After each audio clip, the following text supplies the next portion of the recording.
Et si tout ce que l'on vous a raconté sur la fin du monde en 2012 était faux? Et si la prophétie Maya n'avait jamais annoncé une apocalypse, mais quelque chose de bien plus subtil, de bien plus troublant et peut-être de bien plus vrai? Pendant des années, les médias, les films catastrophes et les théoriciens de l'effondrement nous ont vendu une histoire simple. Les Mayas auraient prédit la fin de notre civilisation le 21 décembre 2012. Les chaînes d'information en ont fait leur gros titre. Hollywood a produit des blockbusters avec des vagues géantes engloutissant des continents entiers. Les survivalistes ont creusé des bunkers. Et puis, rien. Le 22 décembre est arrivé. Le soleil s'est levé, les oiseaux ont chanté et le monde a ri. On s'est moqué des Mayas. On a rangé leur calendrier dans le tiroir des superstitions primitives. Et on est passé à autre chose. Mais voilà le problème. Nous n'avons jamais vraiment compris ce que les Mayas essayèrent de nous dire. Nous avons traduit leur message à travers le prisme de notre propre angoisse existentielle, notre obsession pour la destruction, notre fascination morbide pour l'apocalypse. Nous avons projeté nos peurs sur un système de pensée qui nous dépasse encore aujourd'hui. Parce que les Mayas ne parlaient pas de fin. Ils parlaient de cycle, ils parlaient de temps, ils parlaient d'un univers qui respire, qui se contracte et qui s'étend, comme un cœur cosmique battant depuis des milliards d'années. On nous a appris que les civilisations anciennes étaient primitives, qu'elles regardaient le ciel avec superstition et terreur, incapables de comprendre les mécanismes célestes qui gouvernent notre existence. Mais une série de découvertes récentes en archéo-astronomie, en épigraphie maya et en physique des cycles solaires suggèrent quelque chose d'impossible à ignorer. Les Mayas possédaient une connaissance du cosmos que nous commençons à peine à redécouvrir. Et leur calendrier n'était pas une prédiction de destruction. C'était une carte du temps lui-même. Aujourd'hui, nous allons plonger au cœur de cette prophétie incomprise. Nous allons examiner des inscriptions qui encodent des cycles de millions d'années. Nous allons découvrir comment ce peuple de la jungle a calculé les mouvements du ciel avec une précision qui défie nos instruments modernes. Et nous allons nous demander si leur message n'était pas destiné à leur époque, mais à la nôtre. 3 éléments vont guider notre exploration ce soir. D'abord, les monuments de pierre qui portent encore les équations du temps. Ensuite, les données scientifiques sur les cycles cosmiques qui confirment leurs observations. Et enfin, les récits mythologiques qui révèlent une philosophie du temps radicalement différente de la nôtre. Prépare-toi à remettre en question tout ce que tu croyais savoir sur cette civilisation disparue.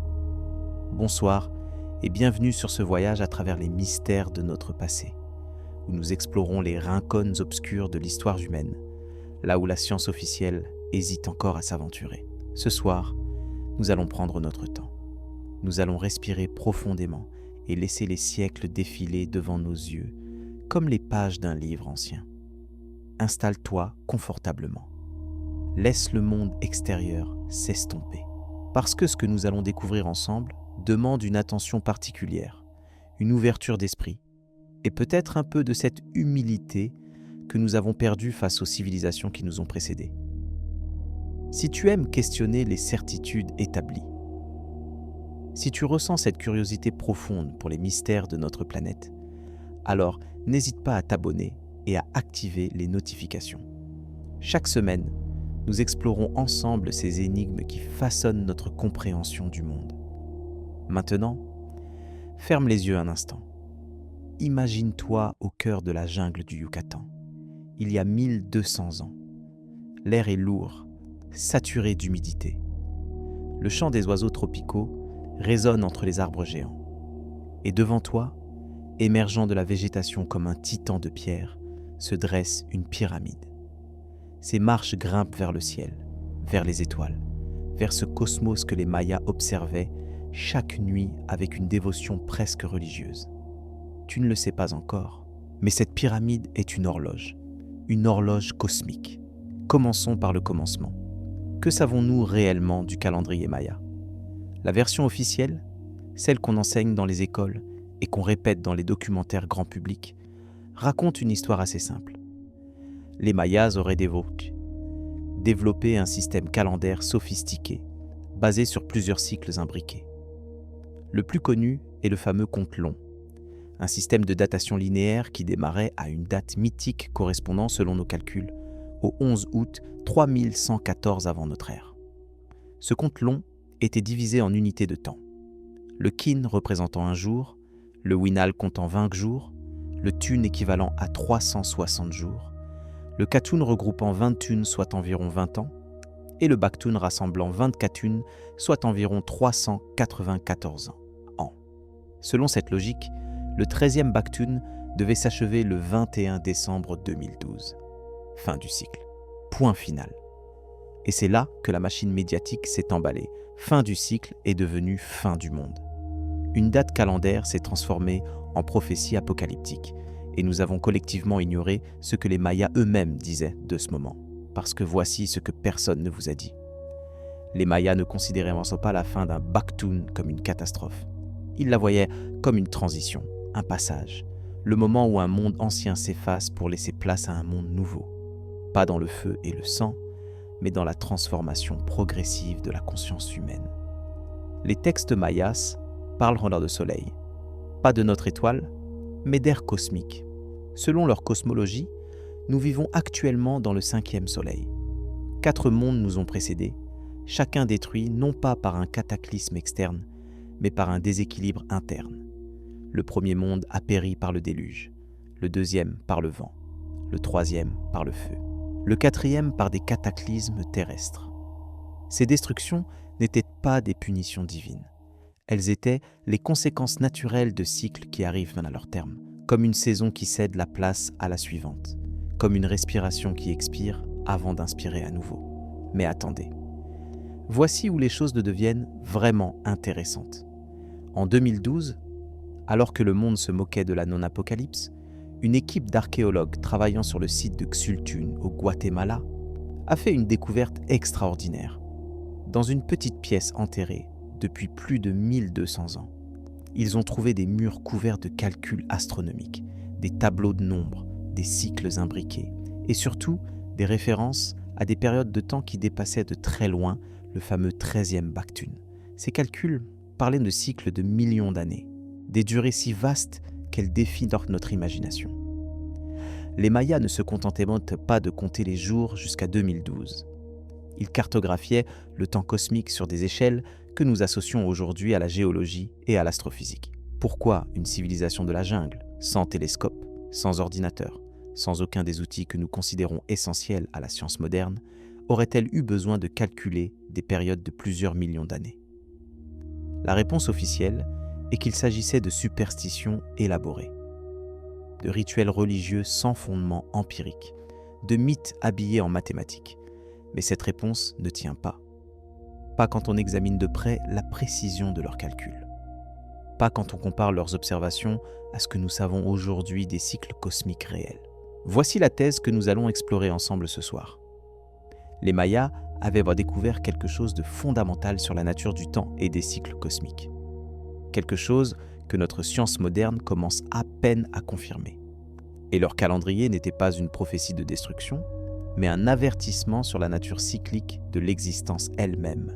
Pour comprendre cette thèse, nous devons d'abord examiner les preuves physiques, les monuments de pierre qui ont survécu au siècle et qui portent encore, gravés dans leur surface, les secrets du temps maya. Rendons-nous à Copan, au Honduras actuel. Ce site archéologique, classé au patrimoine mondial, abrite certaines des plus remarquables stèles mayas jamais découvertes. Ces colonnes de pierre, sculptées avec une finesse extraordinaire, ne sont pas de simples monuments commémoratifs. Ce sont des calendriers tridimensionnels. La stèle C de Copan, érigée au 8e siècle de notre ère, porte une inscription qui a longtemps intrigué les épigraphistes. Elle mentionne une date située plus de 400 millions d'années dans le passé. 400 millions d'années.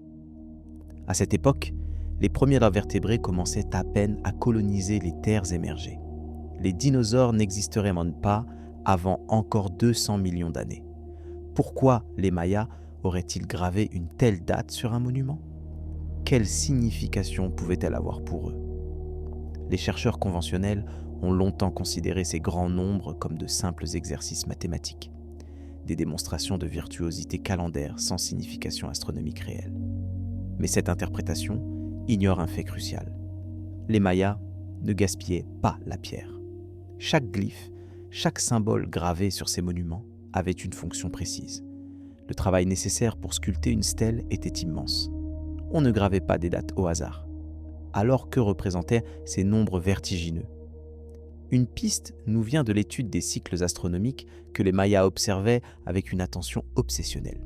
Prenons le cycle synodique de Vénus, c'est-à-dire la période entre deux apparitions de Vénus au même point du ciel vu depuis la Terre. Ce cycle dure 584 jours. Les Mayas l'avaient calculé avec une précision de quelques heures. Mais ils ne se contentaient pas d'observer un seul cycle. Ils cherchaient les points de convergence, les moments où plusieurs cycles s'alignaient, les synchronicités cosmiques. Imagine que tu observes une horloge avec 3 aiguilles, les heures, les minutes et les secondes. À certains moments, les 3 aiguilles s'alignent parfaitement. Ces moments sont rares, mais prévisibles si tu connais la vitesse de rotation de chaque aiguille. Maintenant, imagine une horloge avec des dizaines d'aiguilles, chacune représentant un cycle astronomique différent. La Lune, Vénus, Mars, Jupiter, Saturne, les éclipses, la précession des équinoxes, les cycles d'activité solaire. Les moments où toutes ces aiguilles s'alignent deviennent extraordinairement rares.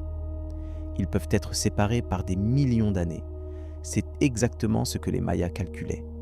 Ils cherchaient le grand alignement, le moment où tous les cycles cosmiques qu'ils observaient convergeraient en un point unique du temps.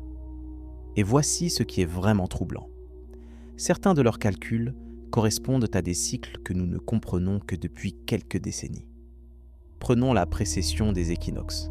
C'est le lent vacillement de l'axe de rotation de la Terre, comparable au mouvement d'une toupie qui perd de sa vitesse.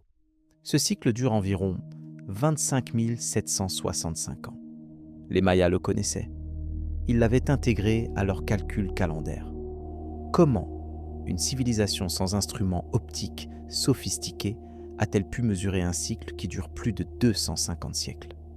Un cycle si lent qu'il faudrait des centaines de générations d'observations continues pour le percevoir.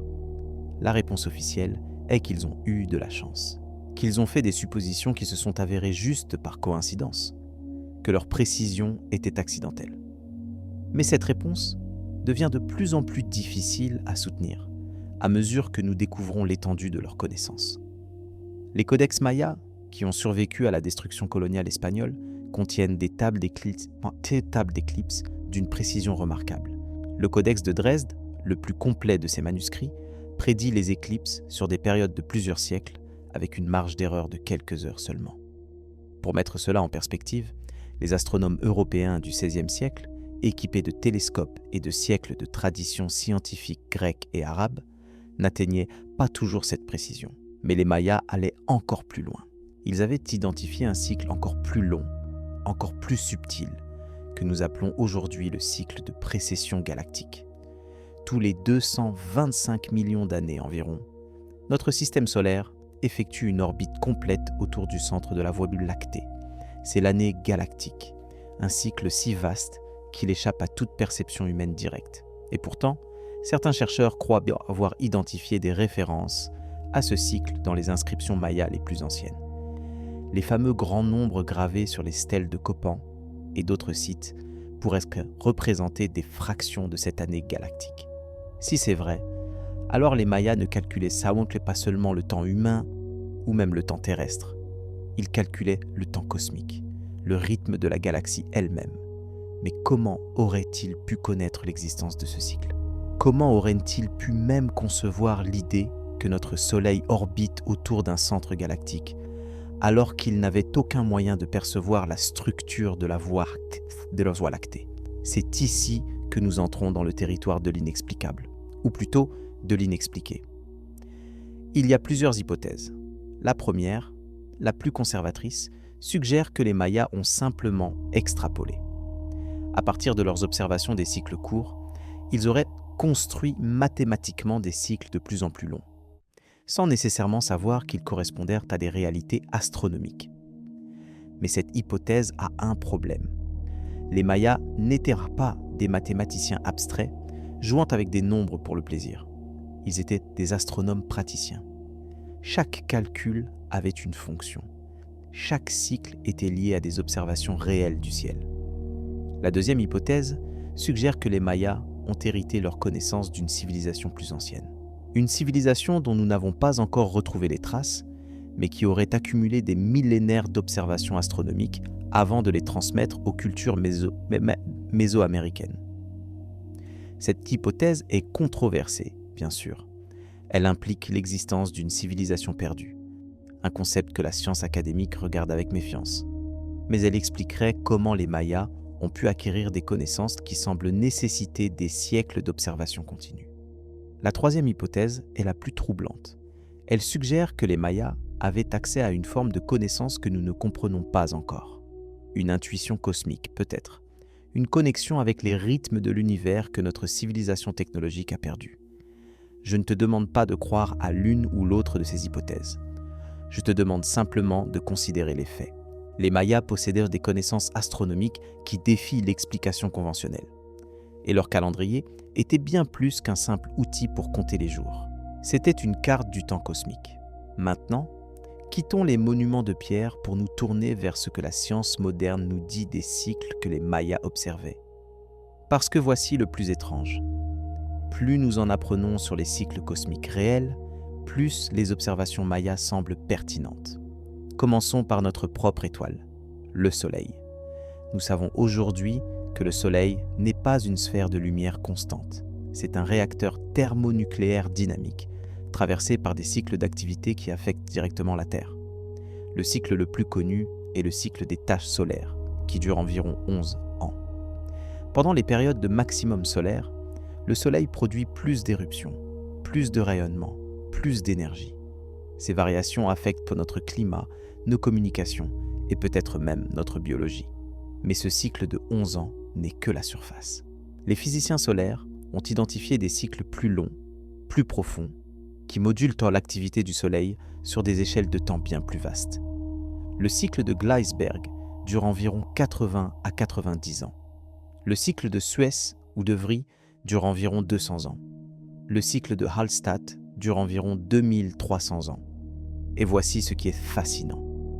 Ces cycles correspondent à des périodes que les Mayas avaient identifiées dans leurs calculs calendaires. Le Katun Maya de 20 ans environ est un sous-multiple presque parfait du cycle de Gleisberg. Le Baktun de 394 ans se rapproche du cycle de Suess. Coïncidence ? Peut-être. Mais les coïncidences s'accumulent. Les Mayas accordaient une importance particulière à une période qu'ils appelaient le Grand Cycle, d'une durée d'environ 5125 ans. C'est précisément ce cycle qui s'est achevé en 2012. Or, les climatologues ont identifié un cycle climatique naturel d'environ 5000 ans, lié aux variations de l'orbite terrestre et à l'activité solaire à long terme. Ce cycle correspond aux grandes oscillations entre périodes chaudes et périodes froides dans l'histoire récente de la Terre. La dernière transition majeure de ce cycle a eu lieu il y a environ 5000 ans. C'était l'époque de l'optimum climatique de l'Holocène, une période de chaleur et de stabilité qui a permis l'émergence des premières grandes civilisations en Égypte, en Mésopotamie et dans la vallée de l'Indus. 5000 ans plus tard, nous approchons d'une nouvelle transition. Et les Mayas le savaient.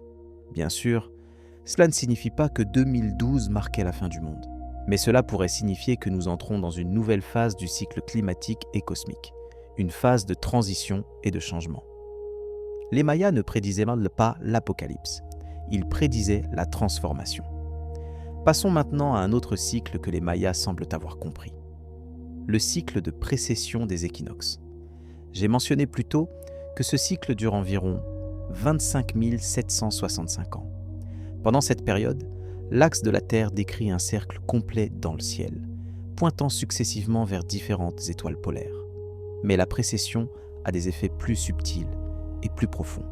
Elle change la position du Soleil par rapport aux constellations du zodiaque au moment des équinoxes et des solstices. Il y a 2000 ans, au solstice d'hiver, le Soleil se levait dans la constellation du Capricorne. Aujourd'hui, il se lève dans le Sagittaire. Et au cours des prochains siècles, il passera progressivement vers le Scorpion. Mais voici le point crucial. Au moment précis du solstice d'hiver de 2012, le Soleil s'alignait avec le plan galactique, avec ce que les Mayas appelaient la route noire ou le grand rift, cette bande sombre visible dans la voie lactée qui représentait pour eux l'entrée du monde souterrain. Cet alignement n'arrive qu'une fois tous les 26 000 ans. Et il s'est produit exactement au moment où le calendrier Maya atteignait la fin de son grand cycle. Coïncidence ? Les astronomes modernes confirment que cet alignement était réel, même s'ils contestent sa signification. Pour eux, il s'agit d'un simple hasard géométrique, sans effet physique sur la Terre. Mais pour les Mayas, cet alignement avait une signification cosmologique profonde. Il marquait le moment où le Soleil traversait le plan de la galaxie, entrant symboliquement dans le monde des ancêtres avant de renaître de l'autre côté. C'était, littéralement, la mort et la renaissance du Soleil à l'échelle cosmique, et nous étions là pour le voir. Nous sommes la génération qui a vécu ce passage. Ce que nous ferons de cette connaissance, ce que nous choisirons de comprendre ou d'ignorer, façonnera peut-être les siècles à venir. Voilà où nous en sommes ce soir. Nous avons vu les monuments de pierre qui portent les calculs du temps. Nous avons découvert que la science moderne confirme l'existence de cycles que les Mayas avaient identifiés il y a plus de 1000 ans. Mais nous n'avons pas encore exploré la dimension la plus profonde de leur message, la dimension mythologique, la philosophie du temps qui sous-tendait tous leurs calculs. Parce que les Mayas ne voyaient pas le temps comme nous le voyons, ils ne le concevaient pas comme une ligne droite allant du passé vers le futur. Pour eux, le temps était un cercle, ou plutôt une spirale. Un éternel retour qui n'est jamais tout à fait identique. Dans cette vision, le passé n'est pas mort. Il revient. Les événements se répètent, mais à des niveaux différents de complexité. Les leçons non apprises dans un cycle reviennent dans le cycle suivant, jusqu'à ce qu'elles soient comprises. C'est une vision du temps radicalement différente de la nôtre, et peut-être profondément plus vraie. Nous explorerons cette philosophie dans la suite de notre voyage, mais pour l'instant, laissons ces idées se déposer dans notre conscience comme des graines qui germeront peut-être dans nos rêves. Le calendrier Maya n'était pas une prédiction de fin, c'était une carte du devenir. Et nous sommes tous des voyageurs sur cette carte, que nous le sachions ou non. Revenons maintenant dans la jungle du Yucatan, là où tout a commencé, là où des hommes et des femmes ont levé les yeux vers le ciel nocturne et ont vu quelque chose que nous avons peut-être oublié comment voir. Le ciel Maya n'était pas le nôtre, pas vraiment. Nous regardons les étoiles à travers un voile de pollution lumineuse, à travers des écrans et des notifications constantes, à travers une vie qui nous pousse toujours vers l'avant, jamais vers le haut. Mais les Mayas vivaient sous un ciel d'une clarté que nous pouvons à peine imaginer. Chaque nuit, la voie lactée s'étendait au-dessus d'eux comme un fleuve de lumière, si brillante qu'elle projetait des ombres sur le sol. Ils pouvaient voir des milliers d'étoiles à l'œil nu, suivre les mouvements des planètes pendant des heures, observer les nuances subtiles de la lumière céleste que notre civilisation électrique a effacée de notre expérience. Et ils regardaient. Pendant des siècles, ils ont regardé. Génération après génération, les prêtres astronomes mayas ont consigné leurs observations. Ils ont noté les positions des étoiles, les phases de la Lune, les apparitions et disparitions de Vénus, les éclipses, les comètes, tout ce qui bougeait dans le grand théâtre céleste. Et ils ont transmis ces observations à leurs successeurs, qui les ont enrichis et affinés. Nous parlons ici d'un projet scientifique qui a duré plus de 1000 ans. Un effort d'observation continue qui dépasse de loin tout ce que notre civilisation moderne a entrepris. Nos plus anciens observatoires ont quelques siècles. Les Mayas accumulèrent des données depuis un millénaire. C'est cette accumulation patiente qui leur a permis de percevoir des cycles que nous ne pouvons mesurer qu'avec des instruments sophistiqués. Ils n'avaient pas de télescope, mais ils avaient appris quelque chose de plus précieux, le temps et la patience. Prenons un exemple concret pour comprendre leur méthode. Le cycle synodique de Vénus. Cette période de 584 jours entre deux apparitions identiques de la planète dans le ciel était au cœur de la religion maya. Vénus n'était pas simplement une planète pour eux, c'était Kukulkan, le serpent à plumes, la divinité de la sagesse et de la transformation. Pour calculer ce cycle avec précision, les Mayas devaient observer Vénus pendant des décennies.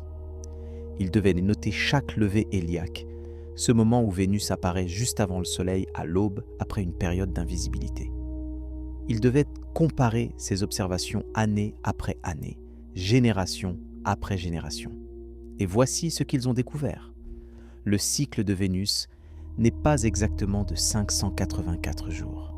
Il varie légèrement d'une apparition à l'autre. La moyenne est de 583,92 jours. Les Mayas avaient décalculé cette moyenne avec une précision de quelques heures. Leur erreur était inférieure à un jour sur une période de 5 siècles. C'est une précision remarquable, comparable à celle de nos calculs modernes. Mais ils ne se sont pas arrêtés là. Ils ont découvert que le cycle de Vénus et le cycle solaire de 365 jours ne s'alignent parfaitement qu'après une période de 2920 jours, soit 8 années solaires ou 5 cycles de Vénus. Après cette période, Vénus apparaît exactement au même point du ciel, par rapport au Soleil et aux étoiles fixes. Ce cycle de 8 ans était fondamental dans la religion maya. Il correspondait aux 8 années que Vénus passe alternativement comme étoile du matin et comme étoile du soir, avant de recommencer le cycle. Mais les Mayas ont poussé leurs calculs encore plus loin. Ils ont cherché les points de convergence entre le cycle de Vénus, le cycle lunaire, le cycle solaire et le cycle rituel de 260 jours qu'ils appelaient le Tzolkin. Et ils ont trouvé que tous ces cycles s'alignent parfaitement après une période de 37 960 jours, soit environ 104 ans, soit 104 de nos années solaires. C'est un calcul d'une complexité extraordinaire. Pour le réaliser, les Mayas devaient maîtriser les fractions, les plus petits communs multiples et des opérations mathématiques que nous associons habituellement à des civilisations bien plus tardives. Et pourtant, ils l'ont fait, sans calculatrice, sans papier au sens moderne du terme, avec seulement leur codex de papier d'écorce et leur système de numération vigésimale basé sur le nombre 20. Parlons justement de ce système de numération, car il révèle quelque chose de profond sur la pensée maya. Nous utilisons un système décimal basé sur le nombre 10. C'est probablement parce que nous avons 10 doigts. Les Mayas utilisaient un système vigésimal, basé sur le nombre 20. Peut-être parce qu'ils comptaient aussi leurs orteils. Mais ce qui distingue vraiment le système Maya, c'est l'invention du zéro. Oui, tu as bien entendu. Les Mayas ont inventé le zéro indépendamment des mathématiciens indiens. Et ils l'ont fait plusieurs siècles avant que le concept ne soit pleinement développé en Inde. Le zéro maya n'était pas simplement une absence de quantité. C'était un symbole à part entière, représenté par une coquille stylisée. Il permettait d'écrire des nombres de n'importe quelle grandeur, avec seulement 3 symboles. Le point pour 1, la barre pour 5 et la coquille pour 0. Cette simplicité était d'une puissance extraordinaire. Elle permettait aux Mayas de manipuler des nombres immenses, des millions et des milliards, avec une facilité que les mathématiques romaines ou égyptiennes ne permettaient pas. Et c'est grâce à ce système qu'ils ont pu calculer les grands cycles du temps cosmique. Revenons maintenant aux preuves scientifiques. Nous avons vu que les Mayas avaient identifié des cycles astronomiques réels, avec une précision remarquable. Mais qu'en est-il des cycles plus longs? Ces périodes de millions d'années gravées sur les stèles de copains. Ici, nous entrons dans un territoire plus spéculatif, mais pas moins fascinant. Les géologues ont identifié des cycles dans l'histoire de la Terre qui correspondent étrangement au grand nombre maya. Le cycle des extinctions massives, par exemple, semble suivre un rythme d'environ 26 à 30 millions d'années. Tous les 26 millions d'années environ, la vie sur Terre subit une crise majeure. Les dinosaures ont disparu il y a 66 millions d'années. Avant eux, la grande extinction du Permien a effacé 90% des espèces il y a 252 millions d'années. Certains scientifiques pensent que ces extinctions sont liées au passage de notre système solaire à travers le plan de la galaxie. Comme un bateau traversant une zone de tempête, la Terre serait périodiquement exposée à des dangers cosmiques accrus. Comètes déviées de leur trajectoire, rayonnement galactique plus intense, perturbations gravitationnelles. Les Mayas ne pouvaient pas connaître l'existence des dinosaures ou des extinctions massives. Mais leur calcul des grands cycles cosmiques approche ces périodes avec une précision troublante. Coïncidence? Peut-être. Ou peut-être que les Mayas avaient accès à une tradition beaucoup plus ancienne, transmise depuis une époque où l'humanité, ou ce qui l'a précédé, observaient déjà le ciel et en comprenaient les rythmes. Mais laissons de côté les spéculations et concentrons-nous sur ce que nous pouvons vérifier. Le site de Chichén Itzá, au Mexique, offre une preuve spectaculaire de la sophistication astronomique maya. La pyramide de Kukulcán, aussi appelée El Castillo, est l'une des constructions les plus célèbres du monde antique. Mais ce n'est pas sa taille ou sa beauté qui la rendent remarquable, c'est sa précision. La pyramide compte 4 escaliers de 91 marches chacun. Si on ajoute la plateforme sommitale, on obtient 365 marches, le nombre de jours dans une année solaire. Mais ce n'est que le début. 2 fois par an, aux équinoxes de printemps et d'automne, un phénomène extraordinaire se produit. Quand le soleil se couche, l'angle de la lumière crée une série d'ombres triangulaires sur le côté de l'escalier nord. Ces ombres descendent progressivement, formant l'image d'un serpent géant qui rampe vers le sol, où une tête de serpent sculptée attend. C'est Kukulcán, le serpent à plumes, qui descend du ciel vers la terre. 2 fois par an, à la seconde près, la pyramide s'anime et raconte l'histoire du dieu. Pour créer cet effet, les architectes mayas devaient connaître avec une précision absolue l'angle du soleil aux équinoxes. Ils devaient calculer les proportions exactes de la pyramide, l'orientation des escaliers, la hauteur des marches. Une erreur de quelques degrés et le serpent ne serait pas apparu. C'est de l'ingénierie astronomique d'une sophistication extraordinaire. Et elle date de plus de 1000 ans. Mais Chichén Itzá n'est pas le seul site à démontrer cette maîtrise.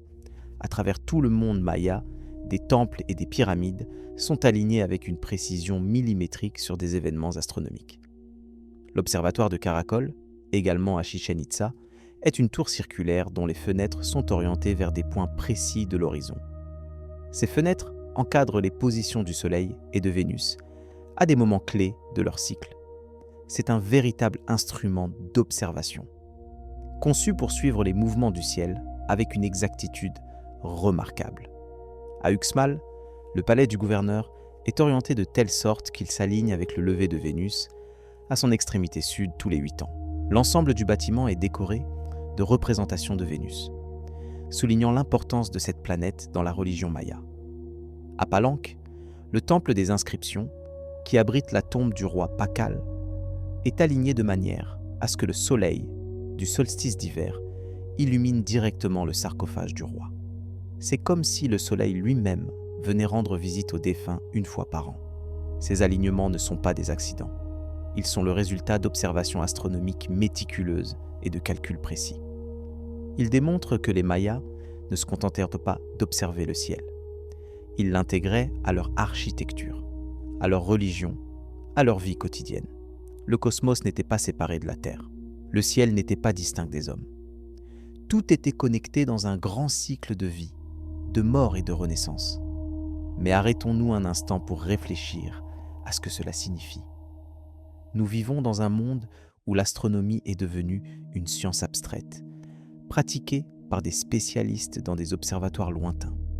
Nous consultons des applications sur nos téléphones pour connaître les phases de la Lune. Nous regardons des documentaires pour comprendre les mouvements des planètes. Mais nous ne les vivons pas. Les Mayas, eux, vivaient avec le cosmos. Chaque temple était un calendrier. Chaque pyramide était un observatoire. Chaque rituel était une célébration des cycles célestes. Cette connexion profonde avec le cosmos n'était pas de la superstition primitive. C'était une forme de science intégrée à la vie. Une science qui ne séparait pas l'observation de la signification, le fait du sens. Et peut-être est-ce cette séparation qui nous a fait mal comprendre leur message. Quand nous avons interprété leur calendrier comme une prédiction apocalyptique, nous projetions notre propre vision du temps. Linéaire, progressif, orienté vers une fin. Pour nous, un cycle qui se termine est une catastrophe, une fin. Mais pour les Mayas, un cycle qui se termine était une transformation, un passage, le moment où l'ancien fait place au nouveau, où ce qui était doit mourir pour que ce qui sera puisse naître. Ce n'est pas une vision pessimiste, c'est une vision réaliste. Tout ce qui vit finit par mourir. Toute civilisation finit par s'effondrer. Tout soleil finit par s'éteindre. Mais de chaque mort naît quelque chose de nouveau. Les Mayas appelaient à ces transitions les fins de compte, Elles correspondaient à la fin des grands cycles de leur calendrier, comme celle de 2012. Et elles étaient marquées non pas par la terreur, mais par des cérémonies de renouveau, de purification, de préparation au nouveau cycle. Voici ce que les médias n'ont pas compris. Voici ce que Hollywood a manqué.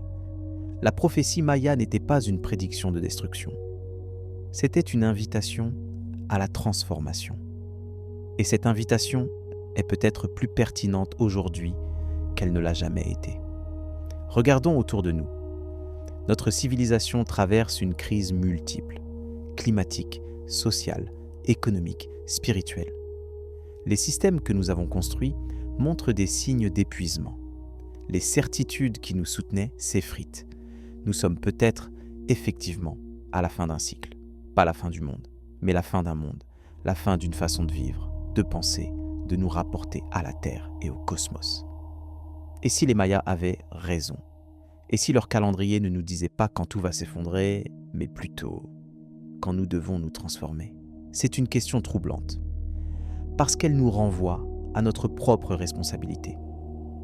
Si nous sommes à un moment de transition cosmique, alors ce que nous faisons maintenant compte.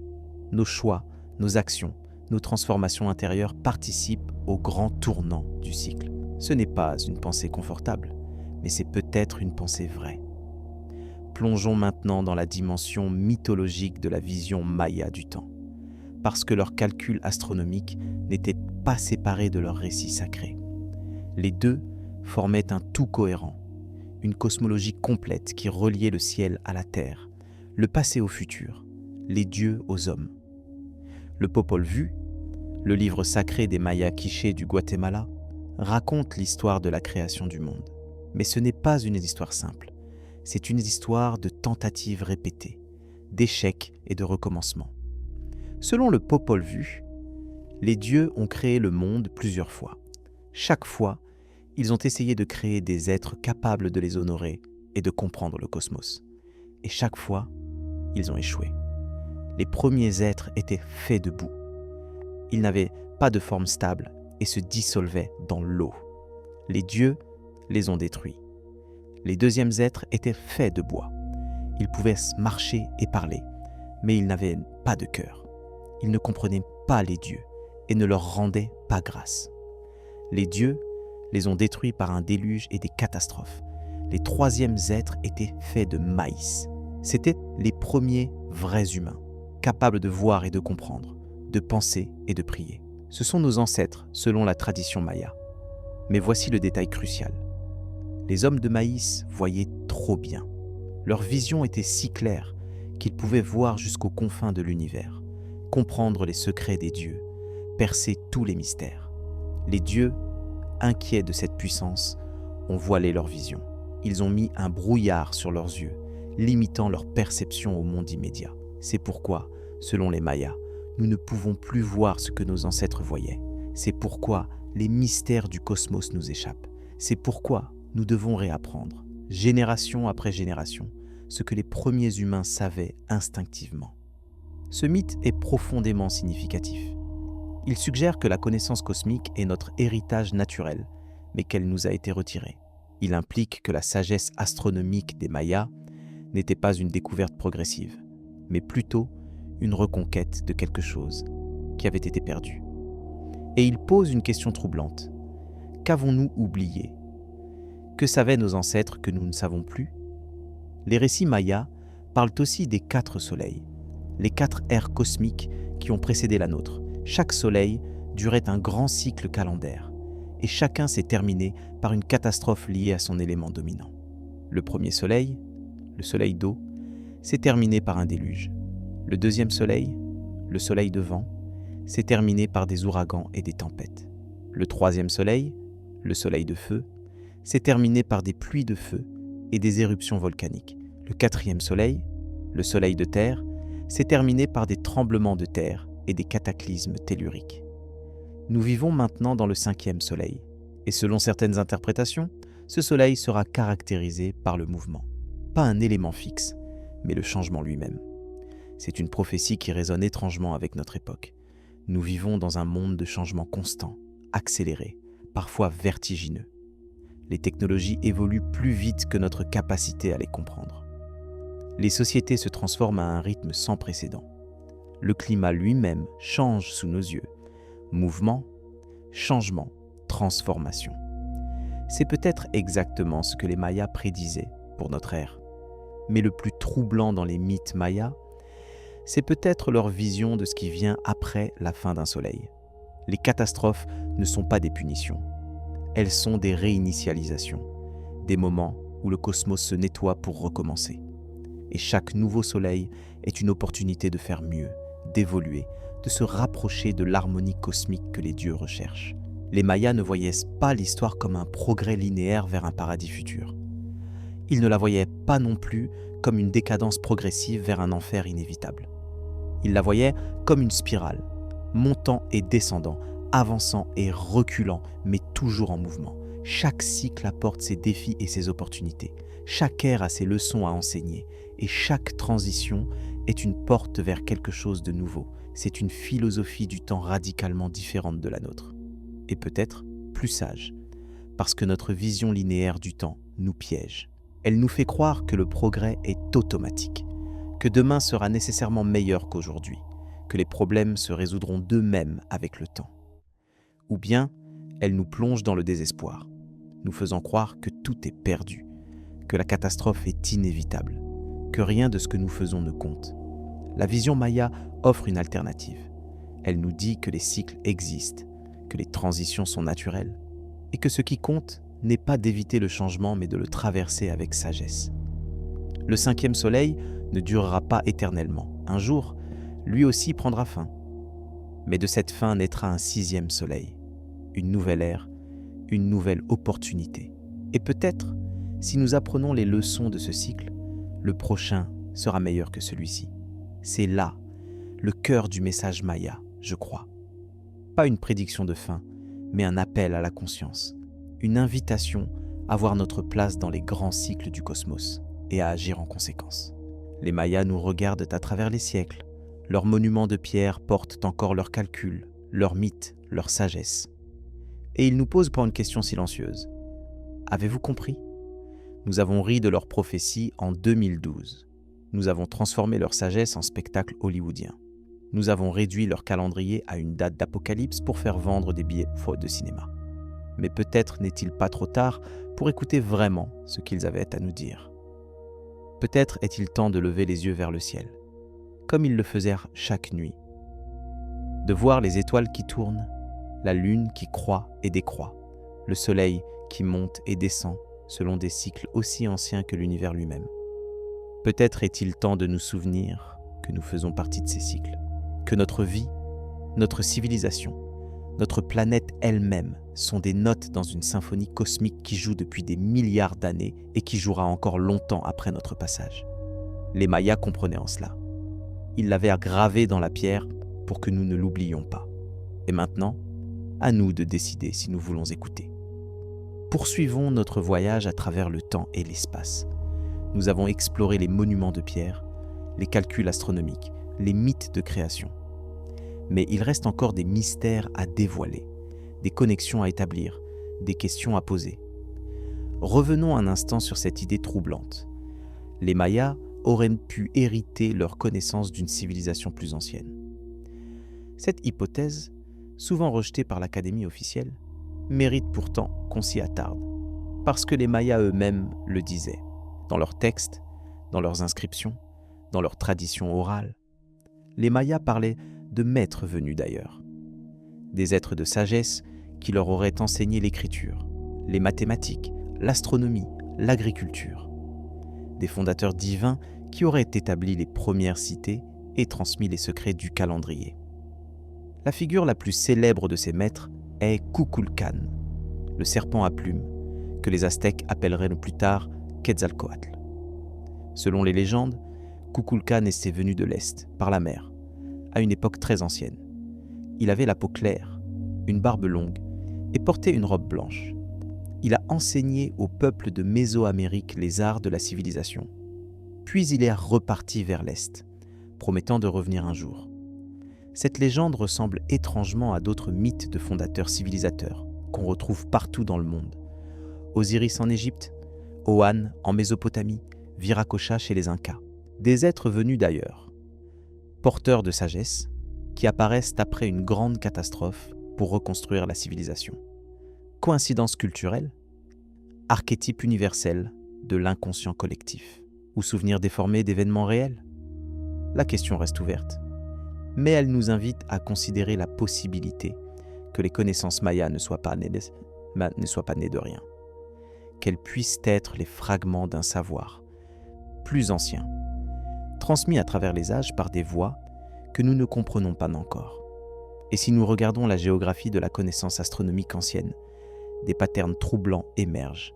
Les Égyptiens, les Babyloniens, les Indiens, les Chinois et les Mayas, séparés par des océans et des millénaires, ont tous développé des systèmes astronomiques sophistiqués. Ils ont tous identifié les mêmes cycles. Ils ont tous construit des monuments alignés sur les mêmes événements célestes. Comment expliquer cette convergence? L'explication conventionnelle est que tous les humains regardent le même ciel. Les mêmes observations conduisent naturellement aux mêmes conclusions. C'est l'hypothèse de l'invention indépendante, et elle est parfaitement raisonnable. Mais elle n'explique pas certaines similitudes troublantes. Prenons le cycle de précession des équinoxes. C'est 25 765 années que met l'axe terrestre pour décrire un cercle complet dans le ciel. Nous avons vu que les Mayas le connaissaient, mais ils n'étaient pas les seuls. Les Égyptiens semblent avoir intégré ce cycle dans la conception de leur temple. Le temple de Karnak, par exemple, est aligné sur le lever du soleil au solstice d'hiver, mais avec une légère déviation qui correspond exactement au décalage précessionnaire accumulé depuis sa construction. Les hindous parlent des yugas, des âges cosmiques dont la durée totale, le Mahayuga, est d'environ 4 320 000 ans. Ce nombre est exactement 168 fois le cycle de précession. Une coïncidence mathématique ou la trace d'un savoir partagé? Les Grecs, à travers les écrits de Platon, mentionnent la grande année, un cycle cosmique au terme duquel tous les corps célestes reviennent à leur position initiale. La durée de cette grande année varie selon les sources, mais plusieurs estimations antiques la placent autour de 26 000 ans. Et voici le plus étrange, toutes ces civilisations associèrent ce cycle à des catastrophes périodiques et à des renaissances de la civilisation. Les Égyptiens parlèrent du retour de la première fois, l'époque mythique où les dieux régnaient sur terre. Les hindous décrivent la fin de chaque yuga comme une période de déclin et de destruction, suivie d'un renouveau. Platon, dans ses dialogues, mentionne des cataclysmes cycliques qui effacent périodiquement les mémoires de l'humanité. Et les Mayas, bien sûr, parleront des soleils successifs et des fins de compte. Comment toutes ces civilisations, séparées par des milliers de kilomètres et des milliers d'années, ont-elles pu arriver aux mêmes conclusions? Comment ont-elles pu associer le même cycle astronomique aux mêmes idées de destruction et de renaissance? L'hypothèse la plus audacieuse suggère qu'elles ont toutes hérité d'une source commune. Une civilisation plus ancienne, aujourd'hui oubliée, qui aurait cartographié les cycles du cosmos et transmis ce savoir aux cultures qui lui ont succédé. Cette hypothèse est controversée, bien sûr. Elle implique l'existence d'une civilisation mondiale avant l'histoire connue, un concept que la plupart des archéologues rejettent. Mais les preuves s'accumulent. En 1994, le géologue Robert Schoch a publié une étude sur l'érosion du sphinx de Gizeh. Selon son analyse, les marques d'érosion sur le corps du sphinx sont caractéristiques d'une exposition prolongée à des pluies abondantes. Or, l'Égypte n'a pas connu de telles pluies depuis au moins 7000 ans. Si Schoch a raison, le sphinx serait bien plus ancien que les pyramides. Il daterait d'une époque où le Sahara était encore vert, où des rivières coulaient là où s'étend aujourd'hui le désert. Cette hypothèse reste débattue, mais elle soulève une possibilité fascinante. Et si notre chronologie de la civilisation était incorrecte? Et si des sociétés sophistiquées avaient existé bien avant Sumer et l'Égypte dynastique? Les découvertes récentes semblent soutenir cette possibilité. En 1994 également, un berger kurde a découvert par hasard les ruines de Göbekli Tepe, dans le sud de la Turquie. Les fouilles qui ont suivi ont révélé un complexe monumental datant d'au moins 12 000 ans, soit 6 000 ans avant Stonehenge et les pyramides. Göbekli Tepe défie notre compréhension de l'histoire. Ces piliers de pierre, pesant jusqu'à 20 tonnes, sont ornés de sculptures élaborées représentant des animaux et des symboles abstraits. Le site semble avoir été un centre cérémoniel majeur, construit par des chasseurs-cueilleurs qui, selon la théorie conventionnelle, n'auraient pas dû avoir les moyens techniques ou l'organisation sociale nécessaire pour une telle entreprise. Et voici le détail le plus troublant. Göbekli Tepe a été délibérément enterré. Vers 8000 avant notre ère, les constructeurs ou leurs descendants ont soigneusement recouvert le site de terre, le préservant pour les millénaires à venir. Pourquoi ? Que voulait servir à le protéger ou cacher ? Certains chercheurs suggèrent que Göbekli Tepe était un observatoire astronomique, comme les temples mayas des millénaires plus tard. Les piliers seraient alignés sur des étoiles spécifiques, notamment Sirius et les étoiles de la ceinture d'Orion. Si c'est vrai, alors l'observation systématique du ciel ne date pas de Sumer ou de l'Égypte. Elle remonte à la fin de la dernière glaciation, à une époque où notre espèce sortait à peine de l'âge de glace. Et les Mayas, 8000 ans plus tard, de l'autre côté de l'océan, observaient les mêmes étoiles et calculaient les mêmes cycles. La connexion est troublante. Elle suggère une continuité de la connaissance astronomique qui traverse les millénaires et les continents. Elle implique que quelque chose a été préservé, transmis, gardé vivant à travers toutes les catastrophes et tous les effondrements qui ont ponctué l'histoire humaine. Mais revenons aux Mayas et à leur compréhension unique du temps. Nous avons parlé du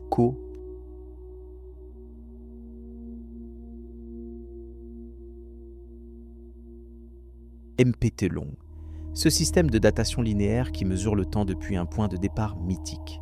Mais les Mayas utilisaient simultanément d'autres calendriers, créant un système d'une complexité vertigineuse. Le Tzolk'in, le calendrier sacré de 260 jours, était au cœur de la vie religieuse maya. Chaque jour du Tzolk'in avait une signification particulière, une énergie propre qui influençait les activités humaines. Les prêtres consultaient le Tzolk'in pour déterminer les jours favorables au mariage, aux guerres, aux semailles, aux récoltes. 260 jours. Pourquoi ce nombre étrange ? Plusieurs théories existent. L'une suggère que 260 jours correspondent approximativement à la période de gestation humaine. Une autre note que c'est le temps entre deux passages du soleil au zénith dans la latitude du cœur du monde maya. Une troisième observe que 260 est le produit de 13 et de 20, deux nombres sacrés dans la numérologie maya. Mais voici une coïncidence fascinante. 260 jours correspondent presque exactement à la période de visibilité de Vénus, comme étoile du matin ou du soir.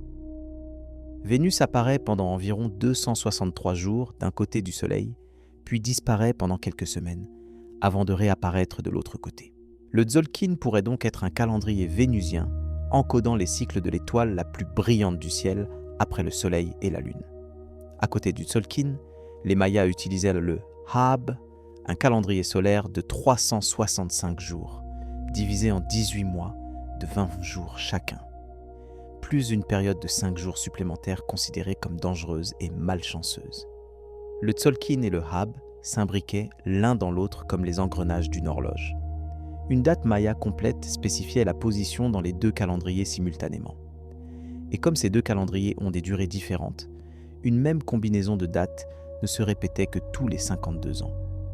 Ce cycle de 52 ans, appelé le calendrier rond, était fondamental dans la vie maya. C'était l'équivalent de notre siècle, l'unité de temps à l'échelle d'une vie humaine.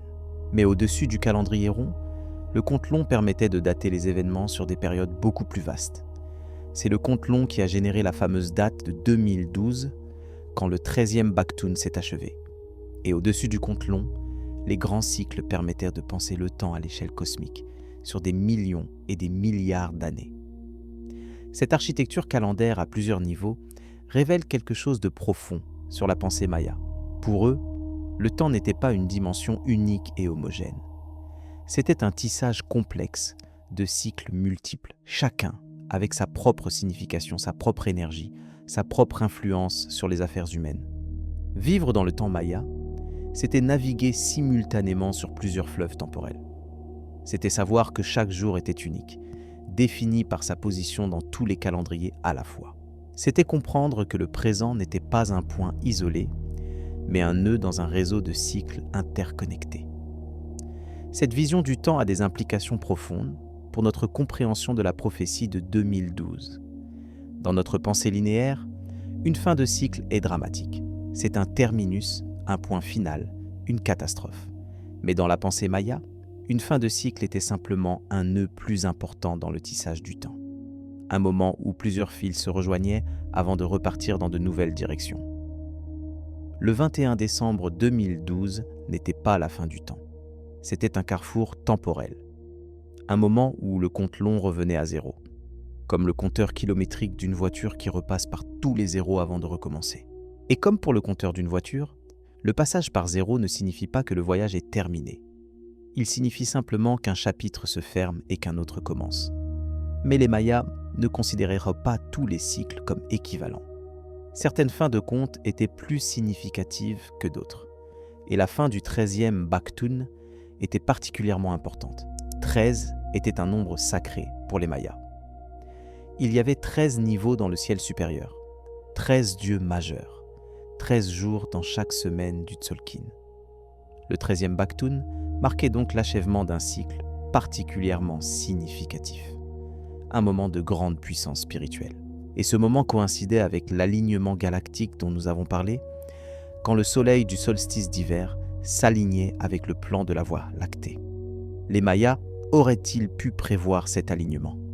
Leur calcul de la précession était-il assez précis pour anticiper la position du soleil par rapport à la galaxie des milliers d'années à l'avance? La réponse est probablement oui. Leurs observations de la précession, telles que nous pouvons les reconstituer à partir de leurs inscriptions, étaient suffisamment précises pour permettre ce type de prédiction. Mais cela soulève une question encore plus profonde. Pourquoi s'en souciait-il? Pourquoi accorder une telle importance à un alignement astronomique qui n'a aucun effet physique mesurable sur la Terre? La réponse réside peut-être dans leur vision du cosmos, comme un organisme vivant. Pour les Mayas, les corps célestes n'étaient pas des masses de roches et de gaz flottant dans le vide. C'étaient des êtres conscients, des divinités dont les mouvements affectaient directement la vie sur Terre. Le Soleil était un dieu. La Lune était une déesse. Vénus était le seigneur de la guerre et de la transformation. Dans cette vision animiste du cosmos, les alignements astronomiques n'étaient pas de simples coïncidences géométriques. C'étaient des rencontres entre divinités, des moments où les énergies célestes interagissaient de manière particulière. L'alignement galactique de 2012 représentait la rencontre du Soleil avec le centre de la galaxie, que les Mayas concevaient comme le cœur du cosmos, la source originelle de toute création. C'était le retour du Soleil à sa maison, sa communion avec le principe créateur de l'univers. Un tel moment ne pouvait être que sacré, un moment de mort et de renaissance symbolique, où l'ancien mourait pour que le nouveau puisse naître. Cette interprétation peut sembler étrangère à notre pensée scientifique moderne. Nous savons que le Soleil n'est pas un dieu, que la galaxie n'a pas de cœur conscient, que les alignements astronomiques n'ont pas d'effet magique sur nos vies. Mais peut-être manquons-nous quelque chose. La science moderne a découvert que nous sommes effectivement connectés au cosmos de manière profonde. Les atomes qui composent nos corps ont été forgés dans le cœur des étoiles.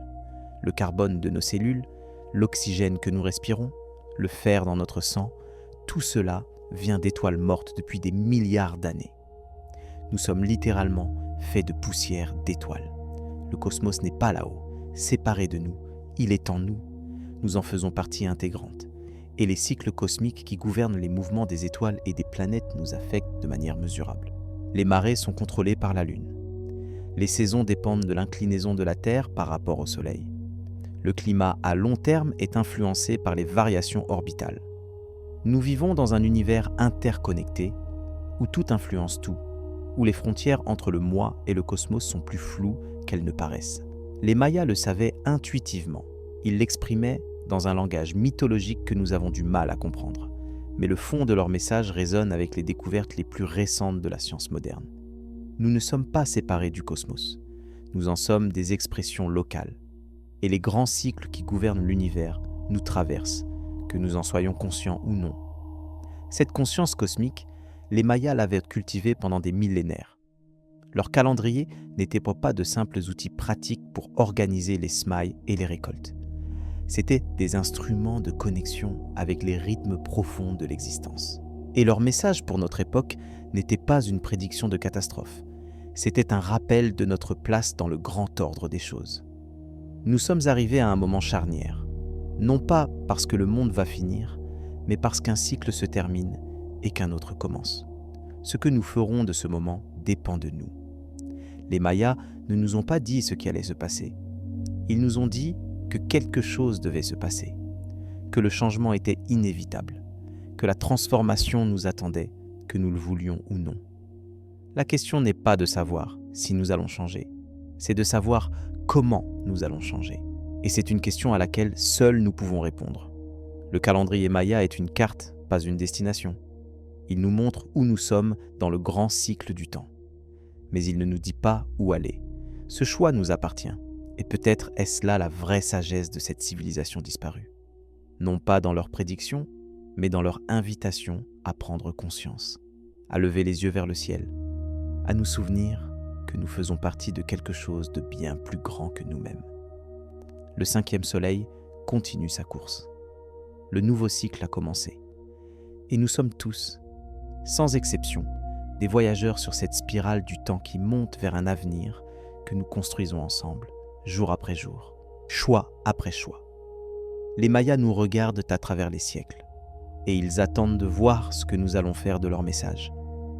Nous voici arrivés à la dernière étape de notre voyage à travers le temps Maya. Nous avons parcouru ensemble des millénaires d'histoire, exploré des monuments de pierre qui défient notre compréhension, plongé dans des mythes qui résonnent encore aujourd'hui. Maintenant, rassemblons les fils de notre exploration.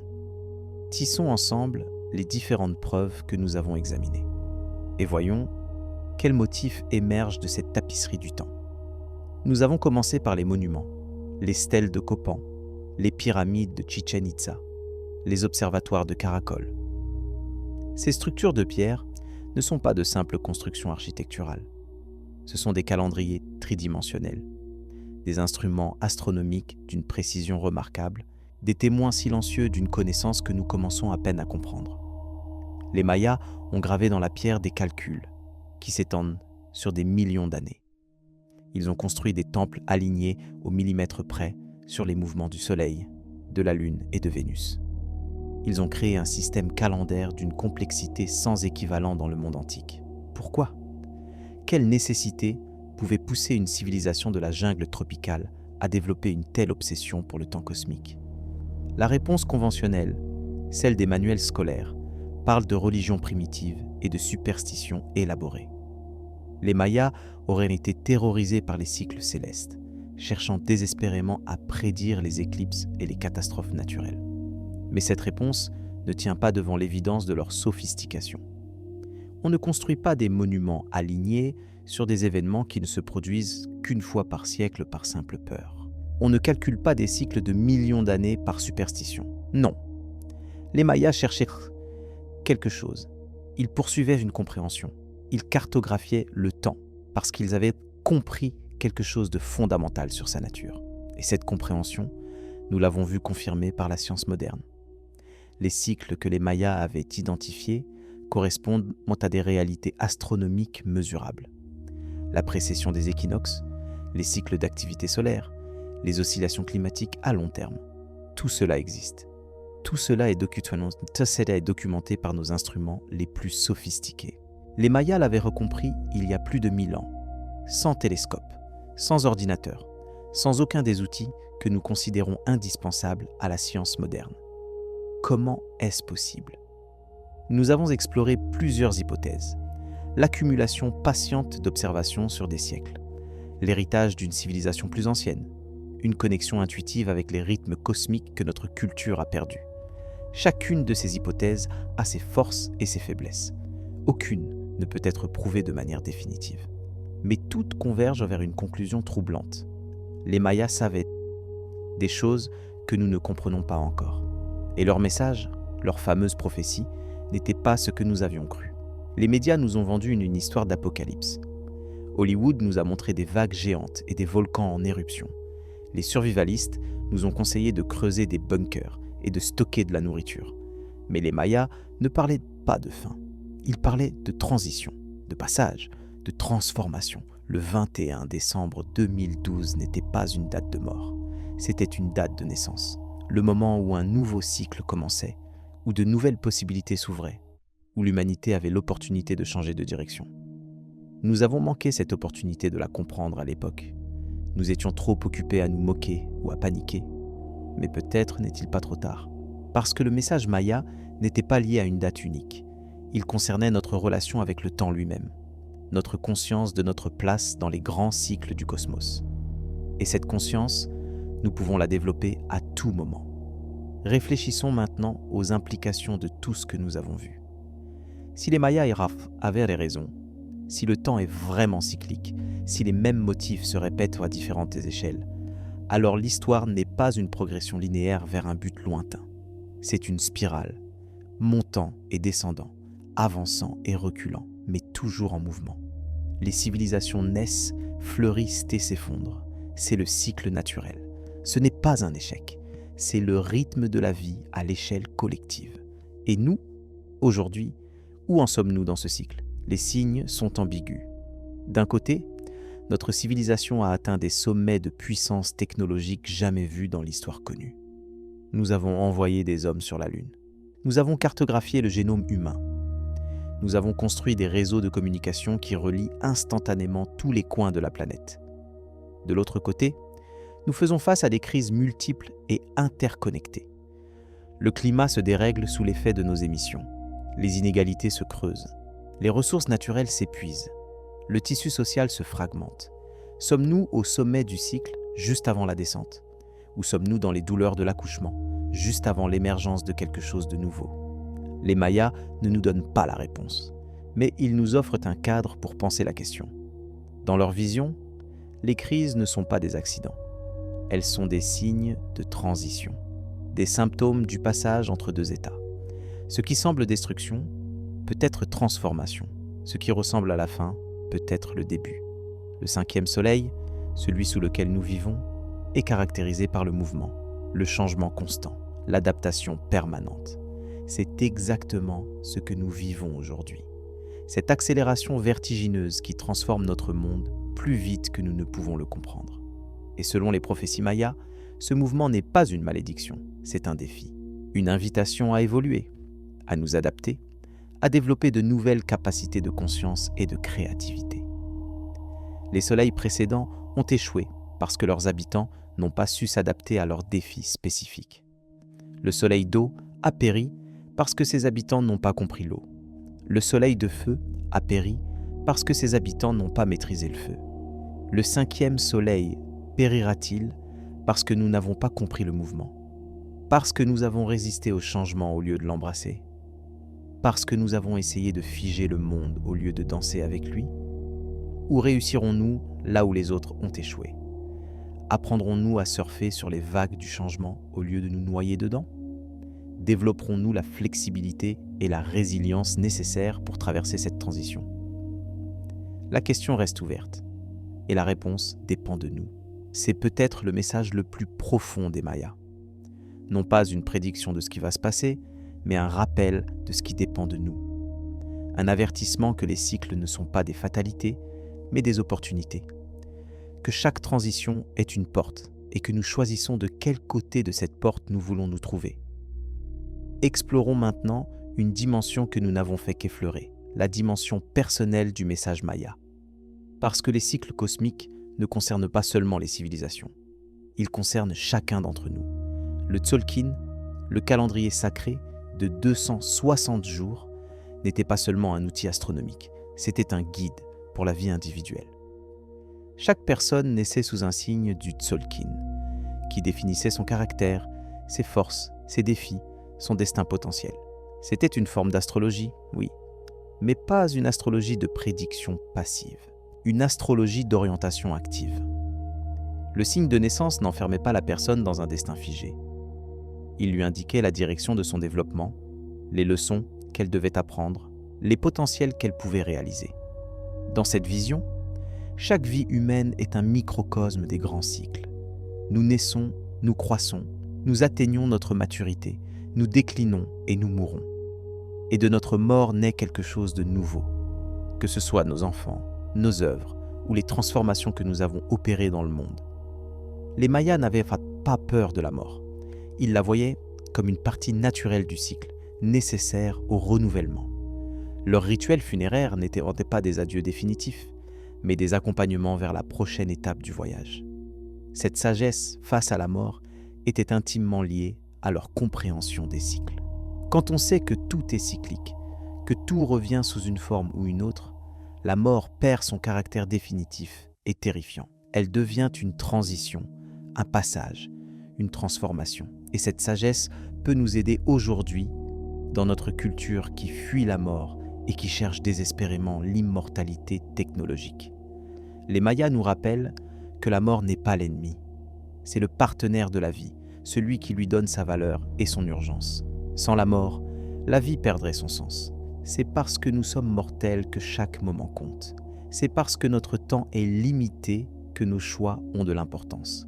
Le cycle personnel de naissance et de mort s'inscrit dans le cycle plus large de la civilisation, qui s'inscrit lui-même dans le cycle encore plus vaste du cosmos. Nous sommes des fractales du temps, des reproductions miniatures des grands motifs qui gouvernent l'univers. Comprendre cela, c'est trouver notre place dans le grand ordre des choses. C'est cesser de nous sentir isolés et insignifiants. C'est réaliser que nous participons, à notre échelle, aux mêmes processus qui font naître et mourir les étoiles. Revenons maintenant au grand mystère qui sous-tend toute notre exploration. Comment les Mayas ont-ils acquis ces connaissances ? Nous avons vu plusieurs pistes. L'observation patiente pendant des siècles, l'héritage d'une civilisation antérieure, l'intuition cosmique. Mais il y a une autre possibilité que nous n'avons pas encore explorée en profondeur. Et c'est peut-être la plus troublante de toutes. Les Mayas utilisèrent des plantes sacrées dans leurs rituels. Le peyote, les champignons psilocybine, les graines de Morning Glory, l'ayahuasca ou ses équivalents mésoaméricains. Ces substances altéraient profondément la conscience, ouvrant selon eux des portes vers d'autres dimensions de perception. Les prêtres astronomes qui calculaient les cycles du temps n'étaient pas seulement des observateurs du ciel, c'étaient des chamans, des voyageurs entre les mondes, des explorateurs de la conscience. Et si certaines de leurs connaissances ne venaient pas de l'observation externe du ciel, mais de l'exploration interne de la conscience. Et si leur voyage chamanique leur avait révélé des vérités sur la nature du temps et du cosmos que l'observation seule ne peut pas atteindre. Cette hypothèse semble fantaisiste pour notre culture matérialiste. Nous considérons la conscience comme un épiphénomène du cerveau, et les états modifiés de conscience comme des hallucinations sans valeur cognitive. Mais les recherches récentes sur les psychédéliques suggèrent une réalité plus complexe. Des études à l'université Johns Hopkins et à l'Imperial College de Londres ont montré que ces substances peuvent produire des expériences d'une profondeur et d'une cohérence remarquables. Des insights qui persistent longtemps après la fin de l'expérience. Des transformations durables de la personnalité et de la vision du monde. Et curieusement, un thème revient constamment dans ces expériences. La perception de l'interconnexion de toute chose. La dissolution des frontières entre le moi et le cosmos. La compréhension intuitive des cycles et des motifs qui sous-tendent l'existence. Les Mayas connaissaient ces états depuis des millénaires. Ils les utilisaient systématiquement dans leur quête de connaissance. Et peut-être ont-ils ainsi accédé à des niveaux de compréhension que notre science rationnelle ne peut pas atteindre. Je ne te demande pas de croire à cette hypothèse, je te demande simplement de la considérer, de rester ouvert à la possibilité que la connaissance puisse venir de sources que notre culture ne reconnaît pas. Les Mayas savaient quelque chose. Leurs monuments le prouvent, leurs calculs le démontrent. Et la source de leur savoir reste un mystère que nous n'avons pas encore résolu. Approchons-nous maintenant du cœur de notre réflexion. Si nous prenons les Mayas au sérieux, si nous acceptons que leur calendrier encode une sagesse véritable sur la nature du temps, alors quelles sont les implications pour nous aujourd'hui ? La première implication est que nous vivons effectivement dans une période de transition, que Que 2012 ait été la date exacte du changement de cycle ou non, nous sommes clairement dans une période de bouleversement majeur. Les vieilles certitudes s'effritent, les structures établies vacillent. Le monde de demain ne ressemblera pas à celui d'hier. Les Mayas nous diraient que c'est normal, que c'est le signe que le cycle ancien s'achève et que le nouveau commence, que la déstabilisation que nous ressentons n'est pas une anomalie, mais le symptôme naturel d'une transition cosmique. Cette perspective peut être rassurante.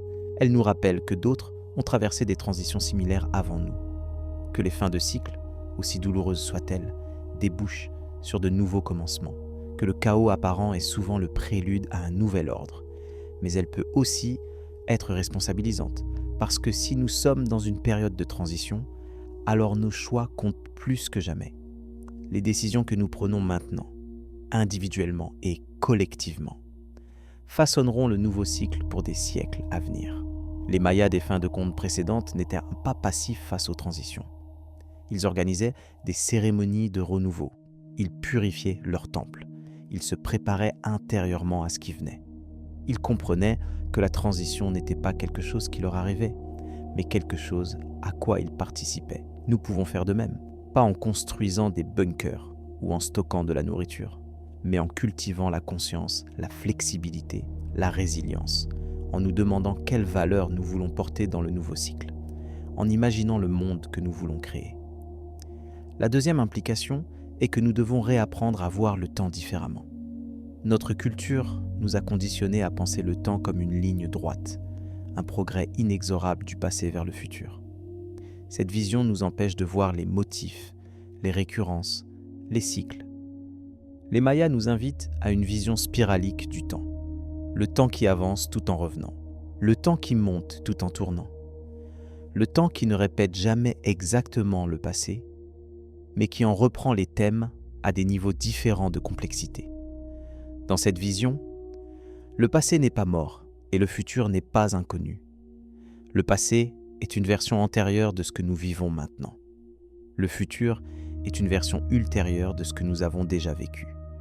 Et le présent est le point nodal où tout se rejoue et se transforme. Cette vision peut nous aider à apprendre de l'histoire, non pas en cherchant des analogies superficielles, mais en identifiant les motifs profonds qui se répètent. Les cycles de croissance et de déclin, les dynamiques d'innovation et de stagnation, les patterns de construction et de destruction. Les civilisations qui ont compris ces motifs ont pu anticiper les transitions et s'y préparer. Celles qui les ont ignorées ont été prises par surprise et souvent détruites. À laquelle de ces catégories voulons-nous appartenir ? La troisième implication est peut-être la plus profonde. Elle concerne notre relation avec le cosmos lui-même. Nous vivons dans une culture qui a désenchanté l'univers. Nous avons réduit les étoiles à des réacteurs thermonucléaires, les planètes à des boules de roche et de gaz. Le cosmos a un mécanisme aveugle, dénué de sens et de conscience. Cette vision scientifique nous a donné un pouvoir technologique extraordinaire. Mais elle nous a aussi isolés. Elle a fait de nous des étrangers dans notre propre univers. Des accidents de la chimie cosmique sans place ni but. Les Mayas voyaient les choses différemment. Pour eux, le cosmos était vivant. Les corps célestes étaient des êtres conscients.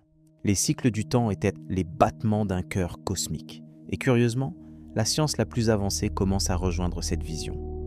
La physique quantique révèle un univers d'interconnexion profonde, où tout est relié à tout.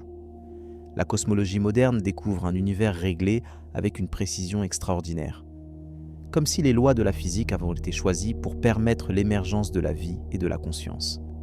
Certains physiciens parlent maintenant d'un univers participatif, où l'observateur n'est pas séparé de ce qu'il observe. D'autres explorent l'hypothèse que la conscience pourrait être fondamentale, pas un sous-produit de la matière, mais une dimension primordiale de la réalité. Ces idées restent controversées. Elles ne font pas encore partie du consensus scientifique, mais elles suggèrent que la vision maya du cosmos vivant n'était peut-être pas si primitive que nous l'avons cru. Et si nous réapprenions à nous sentir chez nous dans l'univers ? Et si nous retrouvions cette connexion avec le cosmos que les Mayas cultivaient chaque nuit en regardant les étoiles ? Cela ne signifie pas abandonner la science. Cela signifie l'enrichir d'une dimension de sens et de participation que notre culture a perdue. Cela signifie voir les cycles cosmiques non pas seulement comme des mécanismes à comprendre, mais comme des rythmes à vivre. Les Mayas dansaient avec le temps. Ils célébraient les cycles. Ils participaient au mouvement du cosmos par leurs rituels et leurs cérémonies. Nous avons oublié comment danser. Nous nous contentons d'observer et de mesurer. Et dans ce processus, nous avons perdu quelque chose d'essentiel. Peut-être le nouveau cycle qui commence est-il l'occasion de retrouver cette danse, de réenchanter notre relation avec le cosmos, de nous souvenir que nous ne sommes pas des étrangers dans l'univers, mais des expressions locales de sa créativité infinie. Voici donc où nous en sommes ce Quatorsom ce soir. Nous avons traversé ensemble les siècles et les continents. Nous avons exploré les monuments et les mythes. Nous avons confronté les calculs anciens aux découvertes modernes. Et que trouvons-nous au bout de ce voyage ? Non pas une prophétie de destruction, mais un appel à la conscience. Non pas une date d'apocalypse, mais une invitation à la transformation. Non pas une fin, mais un commencement. Les Mayas n'étaient pas des prophètes de malheur. Ils étaient des cartographes du temps. Ils ont tracé pour nous les cycles du cosmos. Non pas pour nous effrayer, mais pour nous orienter. Et leur message traverse les siècles pour nous atteindre aujourd'hui, au moment précis où nous en avons le plus besoin. Nous vivons une transition, c'est indéniable. Le monde change à une vitesse sans précédent. Les défis s'accumulent. L'avenir semble incertain. Mais les transitions ne sont pas des catastrophes, ce sont des opportunités. Des moments où le vieux monde s'assouplit et où le nouveau peut émerger. Des carrefours où nos choix ont le pouvoir de façonner les siècles à venir. Les Mayas nous regardent à travers le temps. Leurs monuments se dressent encore sous les étoiles tropicales, portant les inscriptions qu'ils ont gravées pour nous. Leur message attend patiemment que nous soyons prêts à l'entendre. Sommes-nous prêts ? La question reste suspendue dans l'air de cette nuit cosmique. Et la réponse ne viendra pas des Mayas. Elle ne viendra pas des scientifiques. Elle ne viendra pas des prophètes ou des médias. Elle viendra de nous, de chacun d'entre nous, de nos choix quotidiens et de nos visions à long terme, de notre capacité à nous transformer et à transformer le monde. Le calendrier Maya n'est pas une prédiction, c'est un miroir. Il nous renvoie à notre propre responsabilité, à notre propre pouvoir, à notre propre destin. Et ce destin, nous l'écrivons ensemble, jour après jour, cycle après cycle, dans le grand livre du temps qui ne cesse jamais de tourner ses pages. Voilà ce que les Mayas voulaient tout dire. Voilà la prophétie incomprise. Non pas que le monde allait finir, mais qu'il allait se transformer. Et que nous, les habitants du 5e soleil, avons un rôle à jouer dans cette transformation. Quel rôle choisirons-nous ? La nuit est avancée maintenant. Les étoiles tournent lentement au-dessus de nous, traçant leurs cercles éternels dans le ciel. La Voie lactée s'étend comme un fleuve de lumière. Ce même fleuve que les Mayas contemplaient il y a des millénaires. Rien n'a changé dans le cosmos. Et tout a changé sur cette petite planète bleue qui tourne autour d'une étoile ordinaire dans un bras périphérique d'une galaxie parmi des milliards. Nous sommes si petits. Et pourtant, nous portons en nous la conscience de l'univers. Nous sommes la manière dont le cosmos se regarde lui-même. Nous sommes les yeux et les oreilles de l'existence. Les Mayas comprenaient en cela. Ils savaient que leur petite civilisation de la jungle participait au grand cycle du cosmos. Ils savaient que leurs observations et leurs rituels avaient une signification qui dépassait leur époque et leur lieu. Et ils avaient raison. Parce que nous sommes là, aujourd'hui, à recevoir leur message, à réfléchir à leur sagesse, à nous demander ce qu'elle signifie pour nous. Le fil du temps n'a pas été rompu. Il court de leur époque à la nôtre, portant des connaissances et des questions que nous commençons à peine à explorer. Et ce fil continue vers l'avenir, vers les générations qui viendront après nous, qui se demanderont peut-être ce que nous avons fait du message Maya. Comment nous avons traversé notre transition ? Quelles graines nous avons plantées pour les cycles à venir ? Voilà la vraie prophétie. Non pas une date sur un calendrier, mais une responsabilité qui traverse les âges. Non pas une fin programmée, mais un choix permanent entre la destruction et la création, entre la peur et l'amour, entre le repli et l'ouverture. Les Mayas nous ont légué une carte, à nous de décider où nous voulons aller. Si ce voyage t'a touché, si ces réflexions ont éveillé quelque chose en toi, alors peut-être voudrais-tu continuer l'exploration. Chaque semaine, nous plongeons ensemble dans les mystères de notre passé, à la recherche de ces fils de sagesse que nos ancêtres ont tissés pour nous. Abonne-toi pour ne pas manquer les prochaines découvertes. Partage cette vidéo avec ceux qui, comme toi, sentent que l'histoire officielle ne dit pas tout. Et laisse un commentaire pour me dire ce que la prophétie Maya signifie pour toi. Nous sommes une communauté de chercheurs, de questionneurs, de rêveurs éveillés. Et ensemble, nous pouvons peut-être retrouver quelque chose de cette conscience cosmique que les Mayas cultivaient sous les étoiles de leur jungle tropicale. Le 5e soleil continue sa course. Le nouveau cycle a commencé. Et nous sommes tous, sans exception, les héritiers d'une sagesse ancienne qui attend patiemment que nous nous souvenions. Dans le grand calendrier du cosmos, nous ne sommes qu'un battement de cœur. Mais ce battement compte. Il résonne à travers le temps, vers le passé et vers l'avenir, connecté à tous les battements qui l'ont précédé et à tous ceux qui viendront. Les Mayas le savaient. Ils l'ont gravé dans la pierre pour que nous ne l'oublions pas. Et maintenant, sous les mêmes étoiles qui les ont guidés, nous portons leur message vers le prochain cycle. Que les cycles te soient favorables. Que la sagesse ancienne illumine ton chemin. Et que le nouveau soleil se lève sur un monde transformé par notre conscience commune. Bonne nuit, voyageur des étoiles. Et que tes rêves te portent vers les mystères qui restent encore à découvrir.